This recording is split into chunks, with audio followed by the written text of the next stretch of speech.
तो दोस्तों, आप लोगों ने ये तो देखा है कि लेटर वैदिक पीरियड से अब तक लोअर क्लास शूद्रस के ऊपर कितना ज़्यादा टॉर्चर किया गया है अपर क्लास के ब्राह्मण, क्षत्रिय और वैश्य के द्वारा, और उनको सब समय नीचा भी दिखाया गया है। पर अगर हम कुछ दिन पहले देखें या कुछ साल पहले देखें, हम अर्ली वैदिक पीरियड में अगर जाएँ तो हमको ये देखने को मिलेगा कि वहाँ पे हम सभी क्लास को समान दर्जा दिया जाता था और समान सम्मान भी दिया जाता था, क्योंकि तब क्लास सिस्टम केस सिस्टम की तरह नहीं था।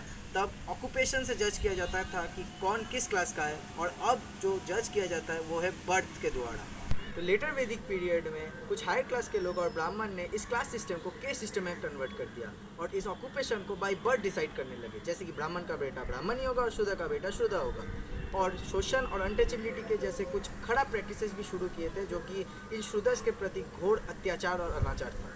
परंतु हमारे एक हिंदू धर्म ग्रंथ में, जो कि ऋग्वेदा, वहाँ के पुरुष सूक्तम में ये लिखा गया है कि विष्णु के दिमाग से बनता है ब्राह्मण, विष्णु के बाहु से बनता है क्षत्रिय, विष्णु के थाई से बनता है वैश्य और विष्णु के पैर से बनता है शूद्र। तो इसका मतलब ये है कि भगवान का पैर अनटचेबल है? शायद नहीं ना। क्या आपने ये कभी सोचा है? शायद आपने सोचा भी है, पर आप बोल नहीं पाए, क्योंकि हम लोग की सोसाइटी ने सब समय हमको दबा के रखा है। और प्रश्न पूछना सीखिए। अगर विष्णु भगवान का पैर अनटचेबल नहीं है तो शूद्रदास क्यों अनटचेबल और नीचा है? ये तो नहीं होना चाहिए। तो अत्याचार और प्रॉब्लम हम लोगों के धर्म ग्रंथ में नहीं है, प्रॉब्लम हम लोग के धर्म में नहीं, प्रॉब्लम हम लोग के सोच में है। और ये सोच अभी भी भारत के कई जगह जैसे कि बिहार और राजस्थान में अभी भी जारी है, और इसी को हम लोग को बंद करना पड़ेगा।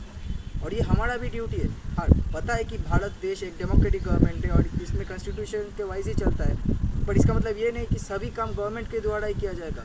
अगर हम लोगों को समझाएंगे और उनका सोच परिवर्तन करेंगे तो ऑटोमेटिकली सब कुछ ठीक हो जाएगा। तो सब समय दायित्व गवर्नमेंट का ही नहीं होता अकेला, हम लोगों का भी है। तो इसलिए खुद अच्छा रहिए और सभी को अच्छा रखिए और हमेशा सतर्क और सावधान भी रहिए। धन्यवाद।